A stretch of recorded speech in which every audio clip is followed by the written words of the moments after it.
Yeah, Tuesday night, lights low, sparks fly. War report after dark, better fall in line. From WWE to TNA, AU to Spark. Vince the Prince from the Northeast set it off in the dark. OG Steve led the charge, Cat Al, Eric us, 9 p.m. Eastern. Acknowledge the ring, acknowledge us.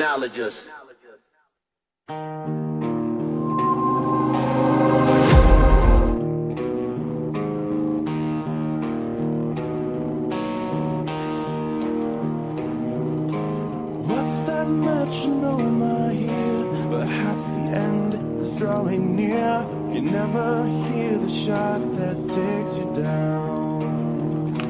Out of time, so say goodbye. What is yours now is mine. And I dream broken dreams. I make them come true. I make them for you.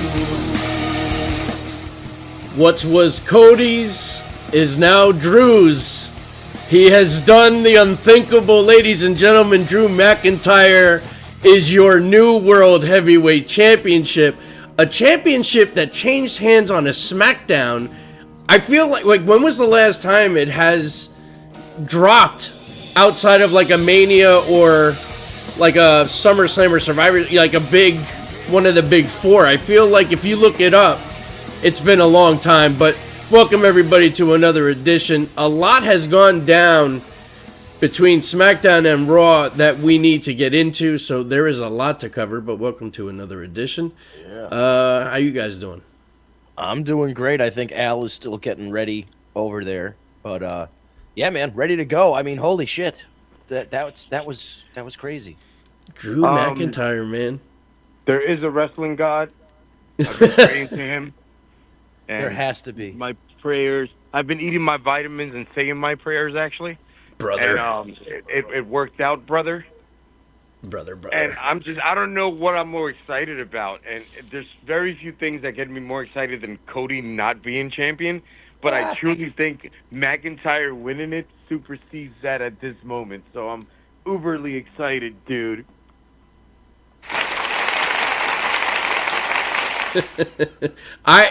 I don't. So I'm good with it. I mean, listen, like I've been saying. I mean, you can't keep putting Drew in this situation and him not win. No. However, let's talk about how we got there, right? So you had the first match, which again, I think just for 3 stages of hell to have the first match, just a regular one-on-one match, just seemed odd to me. But it was a great match. I think the result is what I expected it to be. And then you get to the second fall, which is Falls Count Anywhere. That was great. And I like the finish to that. And then that brings you to the cage. The cage match is great. These guys are beating the shit out of each other forever. I mean, it really was a great match all around. And then we get to the finish where, in true heel form, because of distraction, Drew McIntyre slides out the door, hits the floor, and becomes your champion. I love everything about it. However, we had the return of the werewolf, Jacob Fatu, which, what's funny to me, I never dawned on me that Jacob would show up. I think mentally I just had it in my head at this point we were going to get a surprise at the Rumble return. Yeah. I didn't think we were going to get him now, but it does make sense because in his eyes, McIntyre's the one that put him out. We still have not gotten confirmation if that was Drew McIntyre or not, but Drew McIntyre is who everyone thought it was, right? And then the werewolf is unhinged. Cody touches him, so Cody gets his ass whooped by the werewolf, but that leads to Drew escaping. So now, how does this play out with Jacob? Do we get Cody, Jacob, the winner gets Drew? Do we get a triple threat? Is Jacob going to win the title? Or is Cody going to get it back? Are we going to get a run with Drew? Like, I have so many questions. Isn't Solo in that new challenge thing for the title? Solo's been busy There's a dealing with the tournament going on, Wyatts. Solo's been dealing with the Wyatts. Yeah, it was like a faction. Solo, I'm sorry. faction thing. I mean, not Solo. Oh my God, Jesus Christ! His cousin, Jacob. Isn't Jacob in that tournament right now? What tournament? Isn't there like a tournament now that they just Solo's talked about in for the the heavyweight tournament, champion or for the title? They Or said no, some maybe name. Solos. Did I miss something? There's a tournament going on to determine who's challenging. Well, we thought Cody, but now Drew. There's like Correct. an 8-man tournament. Exactly, and who were in that tournament? Wasn't he? Wasn't Jacob Fatu in that tournament? No, I mean, he was Jacob gonna, just returned, so Yeah, they've been working on his.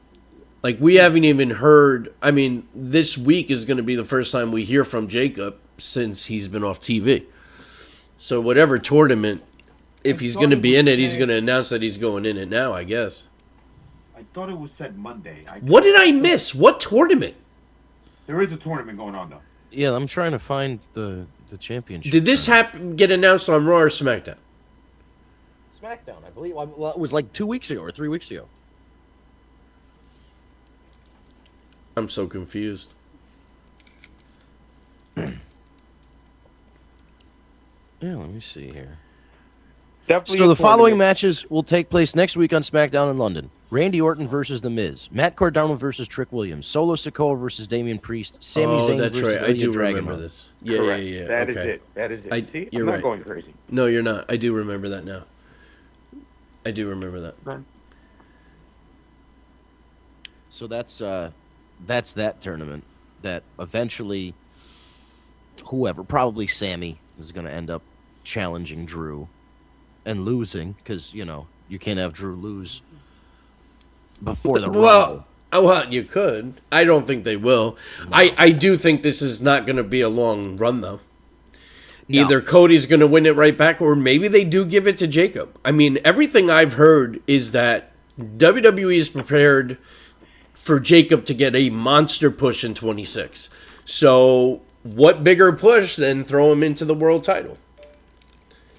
Yeah, I don't know that that's necessarily a good idea either, don't get me wrong. Unless But you're I have giving heard him it. the belt, I don't think it's a good idea because I think again Well, you don't want him losing. you don't want him losing if that's truly what you're looking to do with him in the near future. So unless he's looking to win right away and he gives us the holy shit factor, and you have the belt for a weekend or a one night stand, for better like of saying, it's the only way I would accept it. I would hate for him to lose. That's the main thing. You got to protect him if they're going to push him. Yeah, so here's what I kind of heard over the last couple of days. They changed they made the Mania decision. Yeah, they changed Mania plans. They made the decision to change the title on like Wednesday. Because Cody was scheduled to keep the title, and then they made the change on Wednesday. They're going forward with Drew as champion. Eventually, and it's either going to be Royal Rumble or WrestleMania, there's going to be a triple threat with Cody, Jacob, and Drew for the title. That might end up being the Rumble match, and that would be a way for, I don't know, Cody could get the title back and not pin Drew, or pin Drew and not pin Jacob. It depends. So that's the plan going forward. That's the match that's scheduled, and I don't know if there hasn't been a determination whether or not that match is Rumble or if that match is WrestleMania. What I do like is now they have caused more questions than answers, and I like that. Well, Like, we really don't know which direction this is going to go, and it could change a bunch of times up until then anyway. So, right, and that was the decision. They felt that everybody saw that Cody was kind of going to be on ice for a while until Roman to do Cody versus Roman at WrestleMania. So they thought it was just too predictable for Cody to win, which leads to Drew winning. But then, do you still go, are you faking people out to just go with the original plan, or are you changing course and WrestleMania now is being affected? well, and then the other question I have too, and I already know the answer for myself, but I want to see what you guys think, so I'm going to throw it out. Could this be the potential Cody turn? Like Cody Homelander type of deal or some shit, since he's got the same. I mean, what if it is revealed that Cody is the one that took out Jacob Fatu? The crowd is going to get behind Jacob Fatu, They would. right? So, I mean, I personally don't think you can turn Cody. I don't think you can turn him now or anytime soon. I've said that for a long time. I think there's just too much money for the WWE machine in Cody being a face. He did, the boo birds were starting to come out, but it was Europe. But he's right. He's overseas. They always boo. Yeah.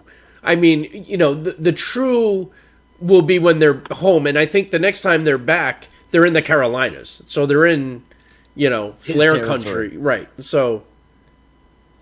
Yeah, we'll see. I mean, I agree with you. I don't think they'll turn him, but I do think it's an interesting thought. There's a path to doing that where, kind of like Drew, if Jacob or whomever starts to like screw Cody out of his opportunities, and like he loses a match because of, or loses a title match because of interference or whatever again, and slowly starts to spiral like Drew did, of like, oh, my opportunities are being stolen. People are, I'm being the one being screwed with all this stuff.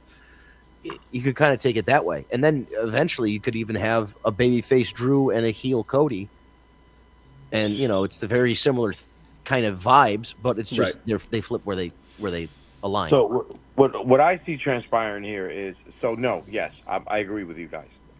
Rapid, holy shit, right away, Cody turns heel. No, for Cody to turn heel, I would like to see some sort of long drag frustration from this man, that the only thing he could turn to is becoming that 180 degree of who he is now.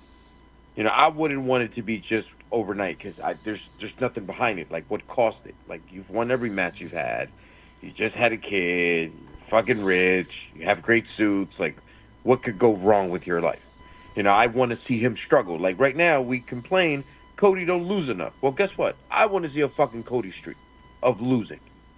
And not losing the point that he gets beat, like, fairly. No. People could cheat at him. People could do it the wrong way, and that's what truly gets him over that border. Like, you know what? If you can't beat him, fucking join him. I want to see that as much as I want to see a solid championship run out of Drew McIntyre. I really hope they don't have him drop it, too quickly. Let the guy have. He's just been such a workhorse, and he's been such a great heel. He's been the great Joker to Cody Rhodes' Batman. You know what I'm saying? Like, it's been everything about the heel Drew McIntyre character has been great. So let him have a solid run and let Cody lose a little. I agree. Yeah, he's won so much in the last couple years, and that's what you do with your big baby face. People want to see him win. But at the same time, like, I don't know, there was points where it was just like, Cody's not losing this. You just know, you're watching the show, you're like, Cody's not losing. How many people still went into this title match saying, like, there's still a really good chance? You were one of them. Yeah. That was like, Cody's not dropping the title, and sure as shit, he drops it on a fucking SmackDown. Which is fantastic. Right? I mean, it was well done. It was well done. And I liked the return of Jacob Fatu. I'm excited. I'm excited for him. Randy Orton's back. What a great time to come back with that kind of crowd. It gave you all the feels. You got a great Randy promo. But what was even better is you got interrupted by the newest member of the brand in Trick Daddy Williams, who got one of the loudest pops of the night. Yep. He's so over, it's insane. He looks the fucking par, man. That's the thing.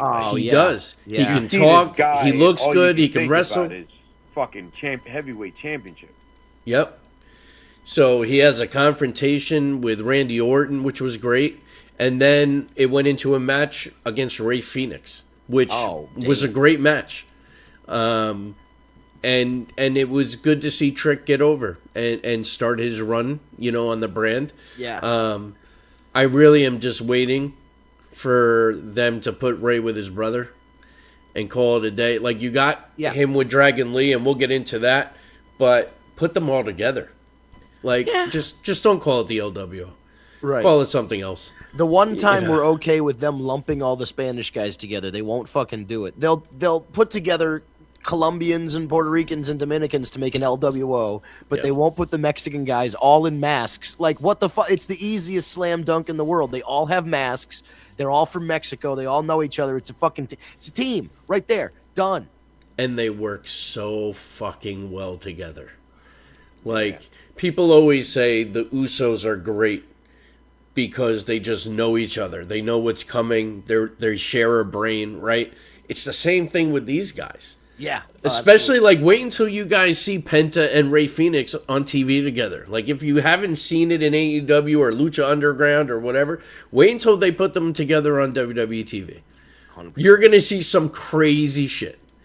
So, And it's tough because you do want those guys as singles wrestlers, but there's so much money on the table when it comes to them as a tag team because they haven't touched any of the tag teams at all right now. They're not together. You haven't had them against the New Day. You haven't had them against the Usos.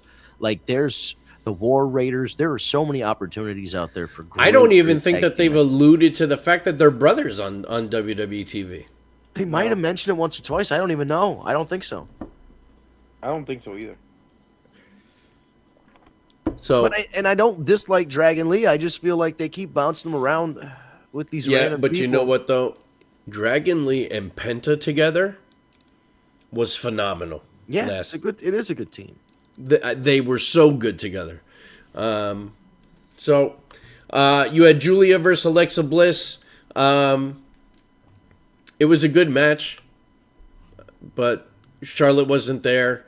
Julia gets over. There was shenanigans, of course.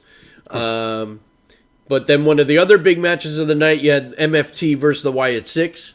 That was great. I enjoyed it. I like, when you see Tala Tonga and Redbeard going at each other. Of course, the Wyatt Six lose again. But the belts weren't on the line, so there's that. But I think it's just a matter of time before the MFTs take the tag titles.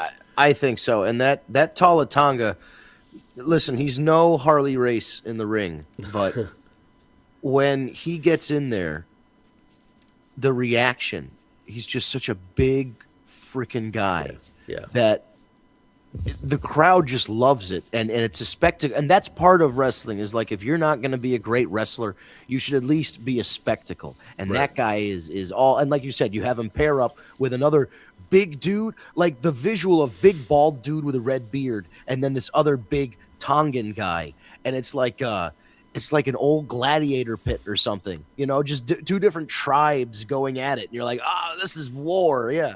Yeah, it was great. And I also like how Solo stole the lantern. So that's kind of a big deal. So obviously this whole thing is going to continue, which is good because at least it gives the Wyatt Six something continued to do. It's not like we see them very much. Alba Fire, Jordana Grace. So Jordan Grace made her official debut on the roster. She didn't get much of an ovation, to be honest, which I was surprised with because it's not like people don't know who she is.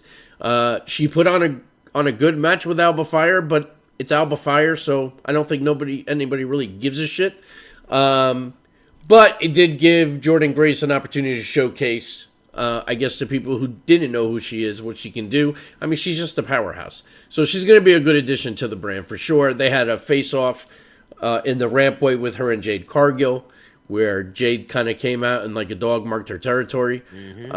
So there's some good potential there.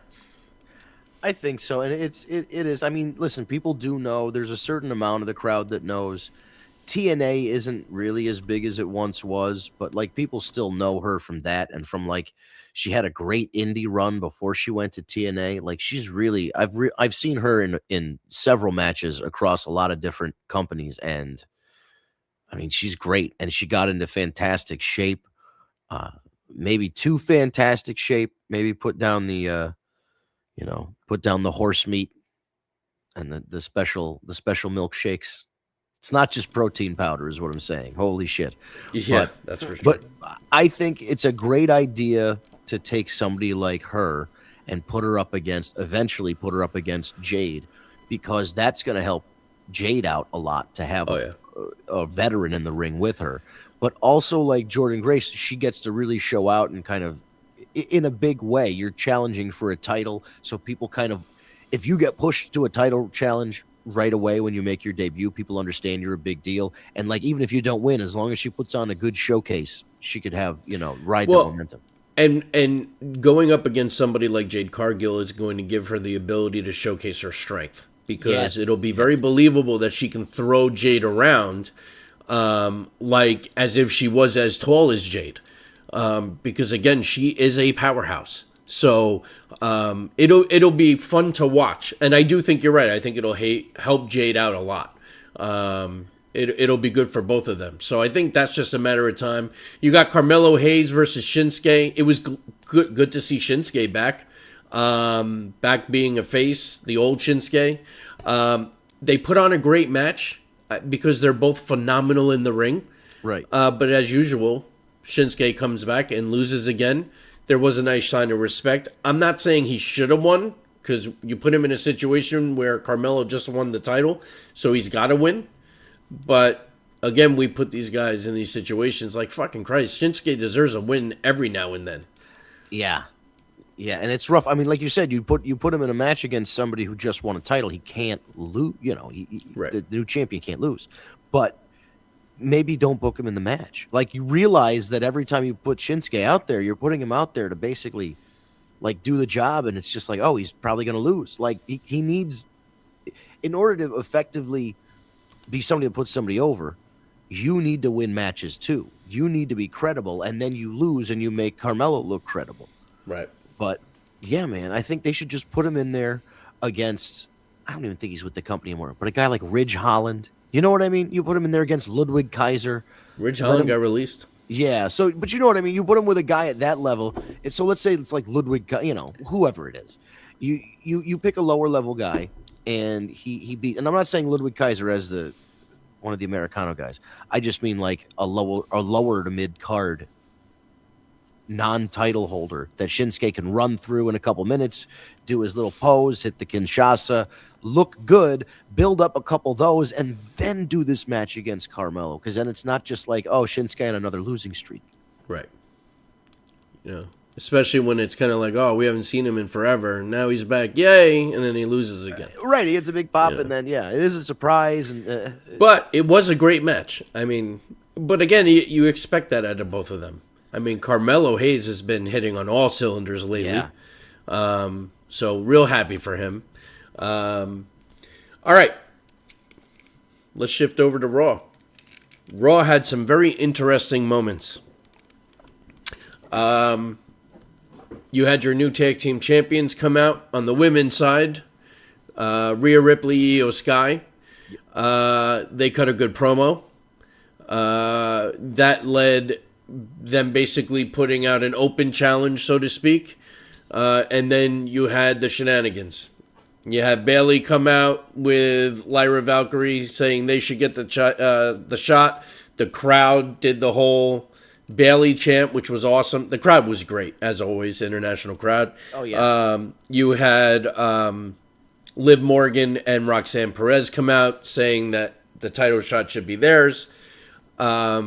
I was waiting for Alexa Bliss and Charlotte, but we didn't get that. But we did get Asuka and Carrie jump, and then it became a melee. And of course, the last two standing were Rhea and Io. But that set up a match for later on, where it was going to be a 3 women's tag match. Winning team is going to face Rhea. So it was a good way to kind of set up one of your main events. It wasn't the main event, because the main event was Gunther versus AJ Styles. But yeah, we'll get to that. So it was a good way to open the show. You had Bonte Javon Evans. He fought one of the Americanos. He's fun. I see big things for him. I'm glad he got his opportunity on the main roster. He's another one that's been putting out some bangers. So, and I like the whole bouncy thing. I think it's funny. But that guy can do some crazy shit. He is such a high flyer, man, and he's not a small dude, which is awesome to see. Yeah, he's tall. He's pretty tall. And so we kind of got, when they moved up 3 guys,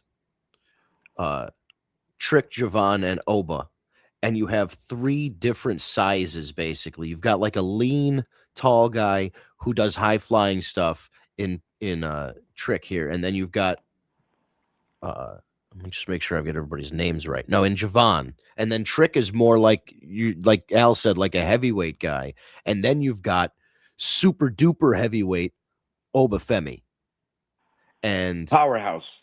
yeah, which is great that you didn't just bring up 3 guys that were all kind of the same height and build and kind of, you know what I mean? Like you brought up 3 guys that can fit in 3 different spots. Here's one thing I also do like. When we were kids and we would be watching Superstars, right? And we'd start to see these vignettes play week after week after week. We had this guy, Razor Ramon, and he'd like pull up in a Cadillac and he'd have the toothpick and he'd cut this Scarface type promo. I'm coming. And it was week after week after week. And then you finally got the debut and it was like a whole build of vignettes and videos. I feel like they're doing that with Oba. And the video package has been awesome. And they're doing it for those who are not familiar with the NXT brand. I mean, how could you not be familiar with Oba after his match with Cody? But I like how they're doing these vignettes, and it's just a matter of time. But the way they're shooting it with his eyes popping out and everything, dude, he is going to get pushed to the moon immediately. And it's very old school.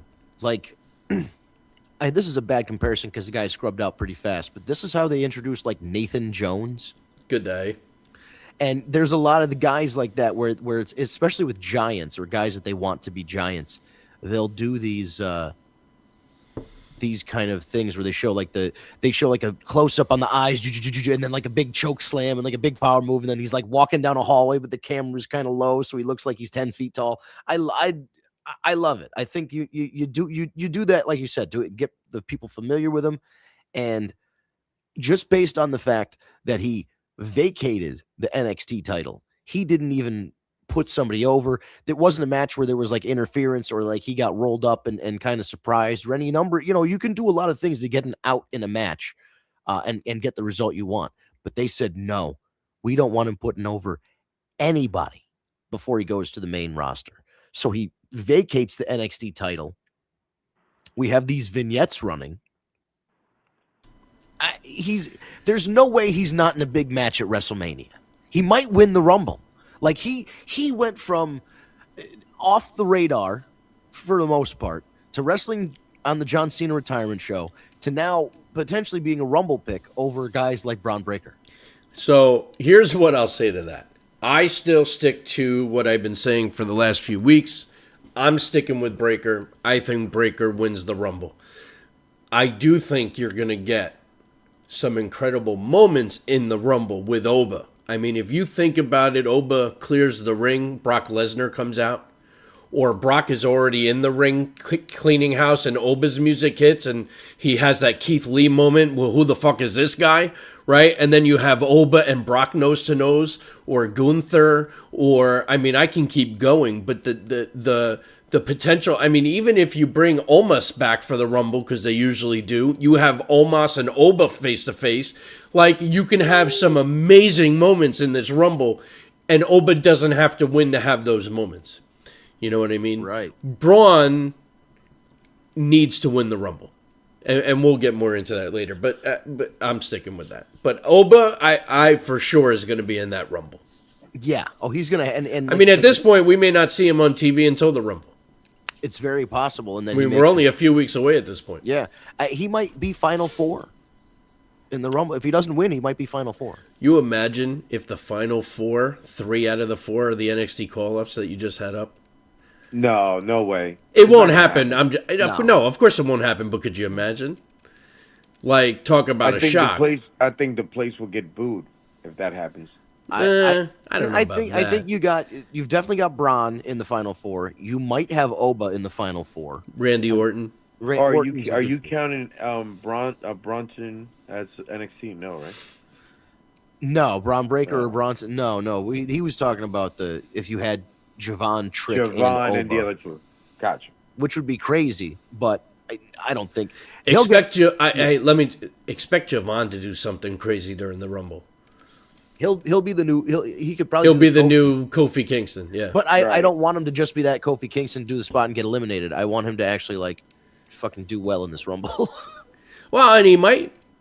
I mean, listen, they're pushing the hell out of the kid. So, but CM Punk comes out. Crowd is hot for him. Cuts a great promo, as CM Punk always does. Basically says he's moving on. He needs his next competitor. And who comes out? Finn Balor. Prince Devitt comes out. I kind of wish this led to like the return of the Demon. They're going to be in Ireland next week. They cut a great promo together. They're going to be in Ireland next week, so that match is happening.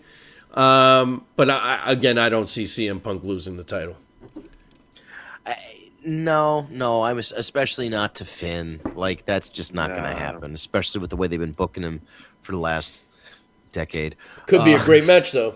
I think it'll be a good match, and I think based, and I didn't listen to it. I just kind of got recaps of it. Cody and Finn did Cody's podcast last week. Yeah, apparently Finn smokes a lot of weed while he's training. Yeah. He said he smokes weed. Well, listen, I get that. If the only way I can go on a treadmill is by doing that first, and that's funny. But Cody and Finn were talking, and the way Finn was talking about the Demon is like he's done with it, which I completely get because the fucking thing's dead. It's dead like Drew. That's was not what he dead. said, though. Go back and listen to the whole thing. But I mean, What he said was he was disappointed with the first run of it because Vince wanted it to be one thing. Finn wanted more control of it. He didn't get it. And it just wasn't used the way he wanted. He would be willing to bring back the Demon if he had the control of how it worked. And I think Triple H might be the one to give him more of that room for suggestion. So I think there's still an opportunity that we might get one day the Demon back. It's not going to be now, though. There has to be build to it, right? Like, you know, you have to slowly start to see the transition of, all right, what's happening? The Demon's coming out kind of thing, right? Yeah, and here's the thing about the Demon. They wanted it to look. I mean, the paint changed a little bit, but they had the look, the red and the black things in the hair, the tassels. The mouth was a certain way. The tongue had to be a certain color. There was like all the, you know what I mean? They had a very specific look that they wanted for like toys. And so when they made the video game, you couldn't change the look of the Demon up too much on, in real life, because then Right. it wouldn't look like all the other stuff.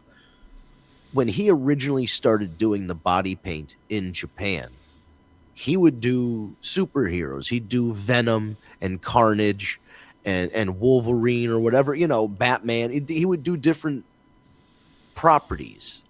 It's kind of in the same way Rey Mysterio Well- would have costumes with different Well, properties. however, when you're dealing with TV rights, Right.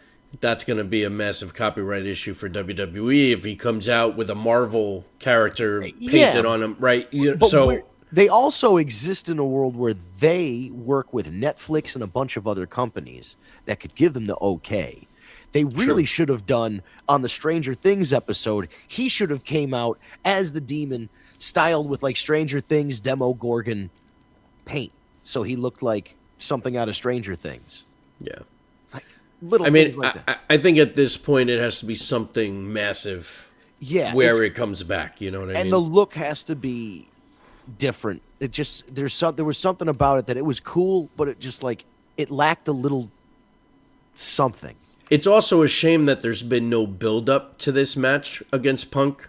I mean, it's already next week, Yeah. because you could have built it up where, a bunch of things leading up to it pushed Finn over the edge, but you literally have 1 week where there's just no build to this at all. They're only doing it because they're in Ireland, so they want it for. I mean, Baylor, CM Punk is going to get booed out of the building that night.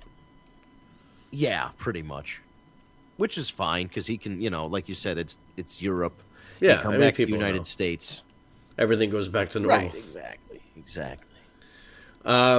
So we got the Kabuki Warriors, Bailey, Lyra, Roxanne, and Liv. Roxanne and Liv are the ones that win. So it looks like we're going to get Roxanne and Liv versus Rhea and Io. So that'll be fun to watch. Although Rhea and Io just won the belts, so I don't see that changing anytime soon. Raquel Rodriguez has an interview in the Rampway. Stephanie Vaquer comes out. Referees kind of separate them. Stephanie cuts a promo, and Raquel comes out and just completely destroys Stephanie again.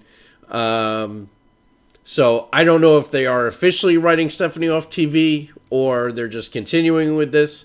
I can't see it being a legit injury because they keep going to it on TV. So we'll see. But it looked good. But Stephanie's been taking a beating the last couple of weeks. And maybe she just needs a couple weeks off. Maybe she just has like a minor injury, doesn't need to go away to have surgery or anything. Just needs not walk on it for a bit. It's possible. Then Bronson Reed, Austin Theory versus Dragon Lee and Penta. So first time on WWE TV, you're watching Dragon Lee and Penta together. And boy, was that fun to watch. The match itself was good.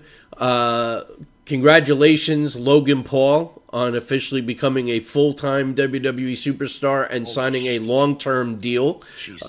So he's officially all in. And I give him all the credit in the world. I am becoming a Logan Paul fan in the WWE. You're not one yet? I mean, I am in certain aspects, but even his heelish character, I'm just falling in love with him. Like, he's just doing a great job. It was a great match, him and Bronson and Austin Theory. Of course, shenanigans. Braun Breaker, if you haven't seen it, because you don't get to see it really when you're watching it on TV, but there's drone footage out there of him running the entire length of that ramp and literally spearing Dragon Lee in half. Interfering, causing the match to end in a DQ. This is where it gets really interesting because Mr. Pierce is fuming, and when I say fuming, he's screaming, yelling, he's foaming at the mouth, screaming at Braun that he said he didn't want this. He's so tired of all the bullshit. While he's doing that, there's a tsunami happening in the ring to Penta. So now he gets in Bronson's face. Pierce is just absolutely losing it. Puts his hands on Braun Breaker, who then goes after Pierce. Refs have to break it up, ultimately leading to a suspension of Braun Breaker indefinitely, and Heyman pointing out the fact that Adam Pierce touched Bronson first. And they left it at that. I'm sure that is going to alleviate the suspension. But now my question is, are we replacing Pierce? Are we putting Pierce in a match with Braun Breaker? I like Pierce's GM on the record. I think he's doing a great job. Do you remember, and this is the only reason I'm bringing it up, because I don't think this is what's happening, but I can't discount it now. Do you remember a couple weeks ago there was a rumor, or maybe it was a suggestion by Mark Henry or Bubba Ray Dudley or something on Busted Open, that Jericho should come back and be general manager instead of being a wrestler? I did hear that. I don't like that idea, at least not right away. I'd rather see Jericho be a competitor and then fade into the GM, or unless he's GM, but that leads into him becoming an active wrestler again. I guess that could work too. I was just about to say that. What if that were to happen? I wouldn't mind that. Or something where it's like Adam Pearce goes, all right, Paul Heyman, you're right. I'm not allowed to touch the superstars, but my new co-GM or assistant GM, Chris Jericho, can. He's allowed, and he can wrestle them. And then you've got like a co-GM wrestling, and maybe Jericho ousts Adam Pearce so he can be the GM and have all the power, or maybe he figures he doesn't want to be GM and becomes a wrestler. I mean, I kind of like that better only because then you still have something to do with Adam Pearce. You know what I mean? Like, I think Pearce has been doing a great job, so I wouldn't want to see him lose the position completely. So a co-situation, I can be down for that. Or like even if you like hired him as like, remember like Deputy Austin or whatever, he could just be like, a deputy to the GM and do his dirty business. Like, right. He could come back and feud against Braun and be like, that's a good name to put against Braun. And I know Jericho should probably win his first feud back, but putting him with a young guy like Braun, he can share the ring with him, go back and forth on the mic like Punk, and then eventually have a solid match with a good worker. You could have Bronson Reed and Oba Femi face-to-face in that Rumble. I don't know why that just came to me, but, like, can you just imagine those two? Yep. Fucking Christ. Like, I want to see a tsunami to Oba and Oba just get up and no-sell the shit out of it. Oh, that'd be wild. And you know what I mean? Like, anyway, sorry. That was just completely off topic. But that brings us to the main event. We have AJ Styles versus Gunther. What did we think? I to be honest, I thought the match was great.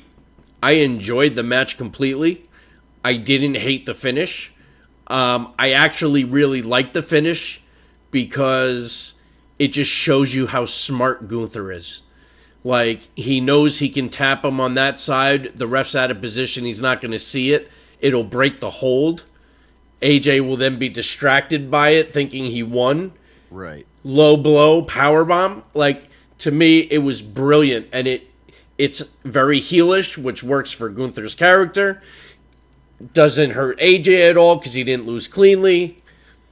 That could lead to a match again down the road during AJ's official retirement run. So I liked it. I think it probably would have been better if the camera angle was better, because the way that they filmed it, it didn't. They were on the back end. You saw it better on the replay. Right. You're right, because when I was watching it live, I was like, what the fuck just happened? When they showed the replay and showed that other angle, you could see it clearly, and then I was like, oh, okay, there it is. So you're right. The camera angle should have been better. Yeah, I think if they had that replay angle as the TV angle, I would in the moment I would have liked it better. It did once, like you said, on replay, and talking about it with hindsight, that makes perfect sense. I didn't love the idea of Gunther tapping out, but also, like you said, it's he didn't really He didn't really tap out. It was just it's that Brazilian tap. It's it's definitely a strategy, and it's used a lot in MMA as well, where they try and hide it from the ref and give a little tap like this, and the guy will instinctively let go, and then boom, you're back in the game. Very smart, and dirty, which is great. So I enjoyed it. I liked everything about it. I thought to be in that position. That was the perfect way to do it. And it's just something that you just don't see very often. So I was good with it completely. Just a reminder, put it out there. This Thursday on AMC is the debut episode of TNA. Wow. On AMC. So a new evolution of TNA. So I definitely suggest everyone check it out if you're a wrestling fan. You are going to see some familiar faces. AJ Styles, the face that ran that place since its inception, will be returning. Bully Ray will be commentating in the main event match with Kazarian and Santos or Santana, and then tons of other stuff. I would expect they're gonna treat it like a pay-per-view because it's their first one, so it should be pretty exciting. You got the Hardys, and there's that nice crossover business between WWE and TNA right now, so you just never know who's going to show up. That's the amazing thing about it is, like, first of all, it's amazing that TNA is back on TV for the first time in many, many years. You used to have to go to some weird channels, Destination America. Well, they've been Pop on TV, but it's like it's a network that nobody has. Well, that's what I'm saying. You have to Right. you have to have like a streaming thing or like a. You can even sign up on their YouTube. They would have like TNA. You know, they would show you the broadcast on there if you didn't have the channel. So like for them to be on like a big cable channel now, that's pretty cool. I think AJ coming back is fantastic. I think if this is really it for him and he's retiring at the end of the year, he should absolutely 100% win the TNA title and then put over Santana or somebody else on his way out. You know, and this is another rumor that's been going around, and I don't think it's going to happen, but I'll just play with it. It's a company that Jericho has never been in, It's true. and to have a working relationship with WWE, you have him show up in TNA. I mean, you know, That could be a big moment for TNA. Like that would instantly make people want to tune in the next week if Jericho comes out and makes a surprise appearance, first time ever in TNA. yeah. Yeah, that could be great. I mean, it's all. It sounds good, man. I just, as a longtime TNA guy who followed TNA very closely for a very long time, deep down it's still TNA, and I just don't want them to fuck it up the way that they usually do. You know, but I will say this, and you are so entitled to feel that way because of history. Remember what they did with ECW when they brought ECW back? Yeah. But in this case, just remember they still have survived over 20 years. So they have found a way. They're like that little engine that could. Like it just keeps finding a way. And now they have their biggest opportunity, I think, since Spike TV. So, because I think at one point, years and years ago, they were on Spike, I think. So, Yes, that Yeah. was They their were. first. Well, they were on Fox Sports Net, and then they were off TV for a little while, and then they got the deal with Spike, and they were on Spike for a very long time. And now Spike's not even a thing anymore. yeah. I wish them all the best, man. I'll be yeah. tuning in. I sent my DVR. I was kind of excited because I When haven't is it been again? able to watch this Thursday on AMC. I want to say it's 8 o'clock. Yeah, Or- it's probably 8 o'clock. It's either 8 or 9. I have it set already. Yeah, and now we're 18 days out from the Royal Rumble. We've got You got that, and you got Saturday night's main event before that. ooh. And you also have the Unreal that comes out next Tuesday. Yes. Oh, there's a new episode of that coming out. Okay. Yeah. Episodes, yes, all together. They all come out. Yep. Season 2. Yep. It leads up to what? SummerSlam, is it? I don't remember. I just know that the ones that are featured this season are Becky Lynch, Seth Rollins, Jelly Roll, Logan Paul, Penta, Seth Rollins. Jelly roll. Yeah. So it looks good. That show gets such a mixed bag.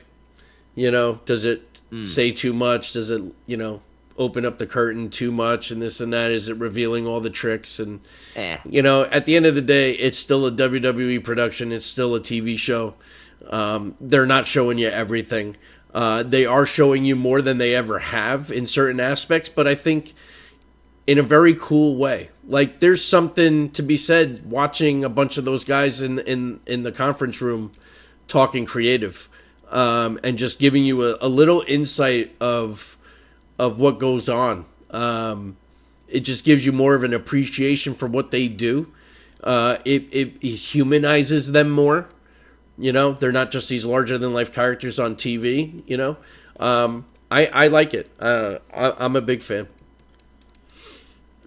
I'm gonna have to watch. It just first of all, I fucking refuse with this Netflix stuff because everything I want to watch is on a different streaming thing, whether it's HBO Max or Yeah.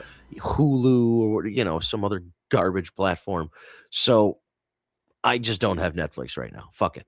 But I'll have to watch. I think you're right, because even when a magician reveals part of a trick, they don't ever give you the full trick. And I think that's what they're doing with this show. They're giving you enough, but they're not giving you the full bore. And I even think some of it, I don't want to say some of it is kayfabe, but I think some of it they find a way to talk about the booking without like going into very specific, like, well, this guy's not over and he didn't sell enough t-shirts, so we're moving on, or like, we have this to say. They give you some stuff, but they don't there's another layer underneath that we're not getting. It's even It's like the saying, everything I've shown you. You don't know everything I know, or whatever that saying is. Yeah. It's like you just know what I've taught you. You Right. don't know everything that I know. Tara, I wouldn't let young fans watch it. Destroys the magic. I just disagree. I think if you watch it, you know that it doesn't ruin it. If anything, it'll give them more of a reason to appreciate what these guys do day in and day out. It even goes into detail about the whole R-Truth deal. Him getting released and coming back, and like it goes into detail with that kind of stuff. I think I'm a fan of it. Jassim over at YouTube, the undisputed vote looked better on Drew McIntyre anyway. Oh, the undisputed title looks better on Drew McIntyre anyway, because I honestly don't want to hear what Cody Rhodes have to talk about. It's not a gutter mouth convention. It's a wrestling match. Jassim clearly not a fan of Cody Rhodes. That's why I still like Cody Rhodes. He's a good wrestler, but he needs to change. What do you want to talk about to something different? A different catchphrase. The one he has now is boring. What do you know what? That I agree with Jassim. It drives me crazy when he comes out and he's like, what do you want to talk about? It drives me crazy when CM Punk comes out and says, is it great to be alive in Chicago today or what? Like, I fucking hate that. it drives me fucking crazy. So I'm with you, Jassim. I'm not a fan. Tara, I told my brother not to let my nephews. Okay. I think if I understand what she's saying, you want to keep the Santa Claus and the Easter Bunny of it for the kids for as long as possible. But I mean, if they're 12 or 13, they probably have caught on. But if they're like 8, I don't know. I would. You know what? That's fair. Tara, how old are the nephews? Yeah, well, I'm sure she'll respond. It takes a second for the signal to go out and come back. So yeah, but I'm curious because you're right. If they're young kids, then yeah, don't let them know Santa's not real unless you have to. That I agree with. But if they're like 12, 13, 14, like then they know already. They have friends that have already said, it's fake, right? Yeah, exactly. Oh, here we go. Or Jassim while we're waiting. Jassim, I feel like Breaker is the next future star because did you see how he's feed your Dragon League? Talk about holy shit. Your Dragon League try to hospital. Well, he's saying that spear might have put Dragon Lee in the hospital. We did talk about it. Did we talk about that spear? I mean, I said how they didn't show it. They didn't show it properly on TV. Right. But if you went on like TikTok, people had drone footage that they put out there of him running the entire length of that ramp and literally cutting him in half.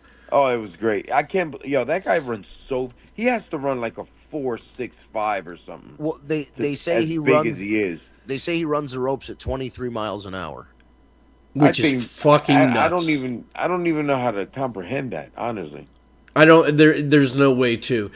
Tara's answering. They're 3 and 7. So in that case, I agree. Don't let them watch it. Let them believe as long as they can. Yes. Yeah. That I agree with.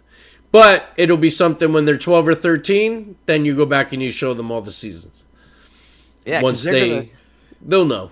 Well, especially because with how old they are right now, maybe not the 3-year-old because he's a little young, but the 7-year-old, we remember very vividly Macho and Hogan, Mega Powers explode, whatever. You know, we remember those matches. He's going to remember Cody versus Cena.